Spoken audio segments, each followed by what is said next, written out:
O Senhor esteja convosco. Ele está no meio de nós.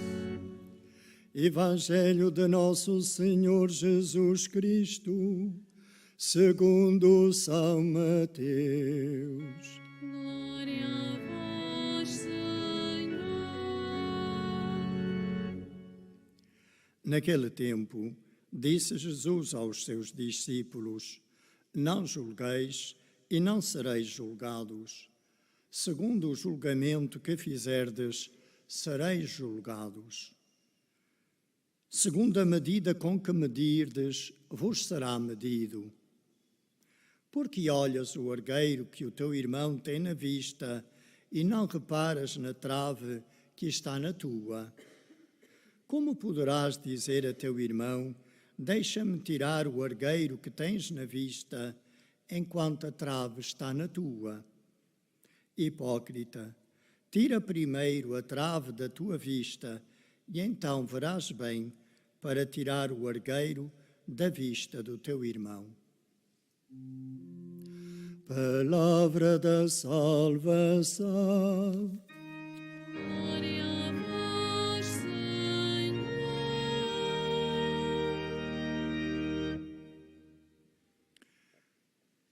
A primeira leitura faz-nos olhar para Abraão como o pai dos crentes. É a partir de Abraão que Deus vai constituir um povo para preparar a vinda do Salvador. Nesta leitura, tirada do Gênesis, que proclamamos, que escutamos, que luz podemos encontrar para a nossa vida de fé hoje? O que há na vida de fé de Abraão que nos pode ensinar a viver também a nossa vida de fé? Algumas características. A primeira, a confiança. Deixa a tua terra, a tua família e a casa do teu pai e vai para a terra que eu te indicar. Era preciso confiar absolutamente. Ele ia para a melhor terra. Ele ia deixar a terra da sua segurança, onde ele tinha a sua vida estabelecida, e ir para uma terra desconhecida, porque Deus não lhe diz qual é a terra, só lhe diz para a terra que eu te indicar. Então há aqui uma confiança absoluta em Deus. Abraão fia-se completamente de Deus. Confia que Deus será fiel à sua palavra e que Deus tem poder para realizar a sua promessa. A fé é, sobretudo isto, uma atitude de profunda confiança em Deus. Eu, na minha vida, vivo com confiança em Deus. Santa Faustina disse até que o pecado que mais desagrada a Deus é a falta de confiança nele. E eu confio absolutamente em Deus,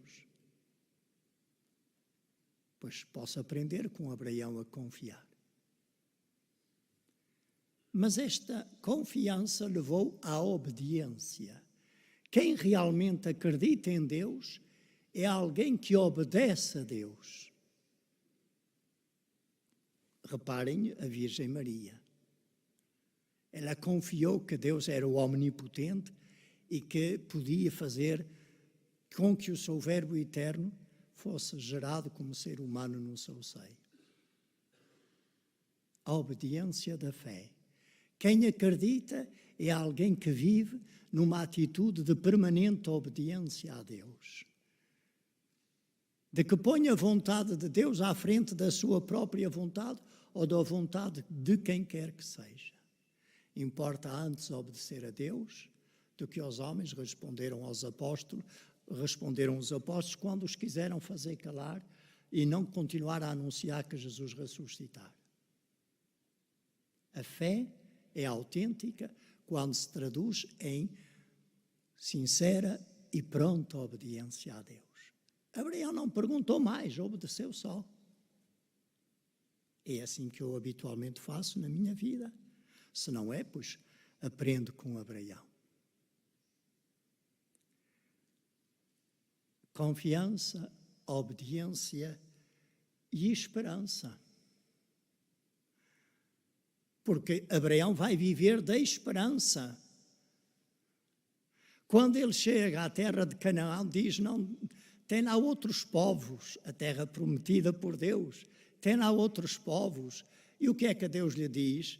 Eu darei esta terra à tua descendência. Ele não tomará posse daquela terra, serão os seus descendentes que irão tomar posse daquela terra. Então Abraão vive na esperança. Primeiro na esperança de chegar lá à terra. E quando chegou, diz Deus, ainda não é para ti, isso é para os teus descendentes. Esta esperança marca a vida do crente. Quem acredita e espera. E às vezes contra toda a esperança, como esperou Abraão. A descendência de Abraão, e Abraão não tinha filhos. A mulher era estéril. E já numa idade avançada foi que Deus diz, ides ter um filho. Sara naquela altura riu-se de Deus. Como nós às vezes nos rimos. Não confiamos nele. Achamos que ele não está a falar a sério. Mas Abraão confiou, acreditou. E esperou que era possível, lá onde já não havia esperança humana. Porque para Deus vai ser o que o mensageiro de Deus vai dizer, para Deus nada é impossível. O que o anjo Gabriel repetirá depois à Virgem Maria. Pois a Deus nada é impossível. A esperança firme de que para Deus nada é impossível. E que mesmo que nos pareça que não há maneira, Deus tem maneira. E depois Deus vai pedir a Abraão que sacrifique o único filho. E Abraão obedece. Como é que ele ia sacrificar o único filho? Quem é que ia ser depois a sua descendência? Quem é que iria tomar posse da terra prometida?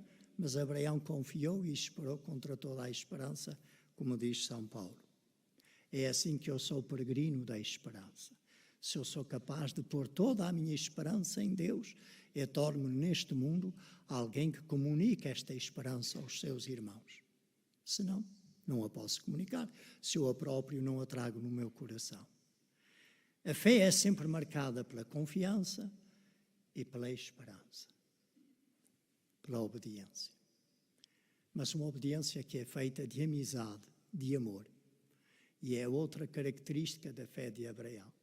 Ele vive como amigo de Deus. Há uma relação de amizade que se estabelece entre Deus e Abraão. E é isso a vida de fé. Uma relação de amizade que se estabelece entre a pessoa e Deus, entre cada um de nós e Deus. Abraão na terra vai de lado a lado e de vez em quando levanta um altar para adorar e louvar a Deus. Há uma relação. Aquele altar que Abraão levanta simboliza essa relação que Abraão mantém com Deus. Viver a fé como amigo de Deus, querendo responder a Deus com amizade, porque Ele é o primeiro a fazer-se meu amigo. Não vos chamo servos, mas amigos, porque vos dei a conhecer tudo quanto o Pai do céu, os segredos do Pai do céu. A fé é sempre uma relação de amizade. Não é uma relação que fica só ao nível da nossa cabeça. Tem que tocar profundamente o nosso coração. Tem que nos fazer verdadeiramente amigos de Deus, sabendo que Ele é o amigo sempre fiel, que vai ao extremo de dar a vida pelos seus amigos. E, por fim, poderiam talvez encontrar-se outras características da fé de Abraão, que há de caracterizar também a nossa fé, que é o ser peregrinos. Abraão não tem casa, vai de tenda, vai montando a sua tenda, de um lado para o outro, sem ter lugar certo. Neste mundo nós somos todos peregrinos, estamos aqui de passagem e, portanto, a vida de fé vive-se com este sentido de quem vai à procura e em demanda da pátria eterna e, portanto, não procura pôr toda a sua força e todo o seu empenho naquilo que é passageiro, naquilo que é transitório, a começar pela casa, pelo carro, pelo emprego. O próprio lar é passageiro. Vamos morrendo uns após os outros, não é verdade? Tudo neste mundo é passageiro. O lar definitivo é Deus, escreveu tão belamente o falecido Papa Bento XVI. A pátria para a qual nós caminhamos é Deus. Somos peregrinos de Deus, somos peregrinos da pátria eterna. Vivamos assim a nossa fé. E agora uma palavrinha sobre o Evangelho, que é muito forte, muito contundente, Jesus. Não está com brincadeiras, chama-nos hipócritas. Eu também sou hipócrita, porque às vezes já me encontro a falar mal dos outros. E não devia fazê-lo. Eu não devia julgar o meu irmão nunca. Eu digo sempre, podemos falar o que quisermos quando tivermos que falar bem do nosso irmão. Quando for para falar mal, um adesivo na boca. Nunca devíamos falar mal uns dos outros. É uma falta de caridade. É rebaixar a imagem do outro diante de outras pessoas, sem sequer o outro poder defender-se. E ainda se nós fôssemos santos, mas Jesus diz, olha que tu tens um argueiro, o outro tem só um argueiro no olho e tu estás a criticar, e estás a querer tirar este argueiro e tu levas uma trave no teu, não vês?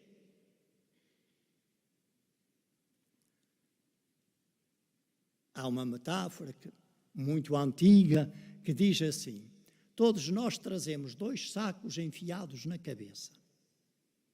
O saco mais pequeno está adiante. Vemo-lo constantemente. O outro está nas costas e é o maior, nunca o vemos.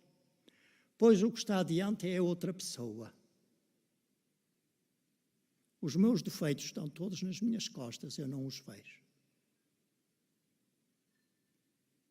Então, meus irmãos, não julguemos, porque a medida que empregarmos, diz Jesus, essa será a medida que Deus usará conosco. Então, que a nossa medida seja de misericórdia e nunca de condenação.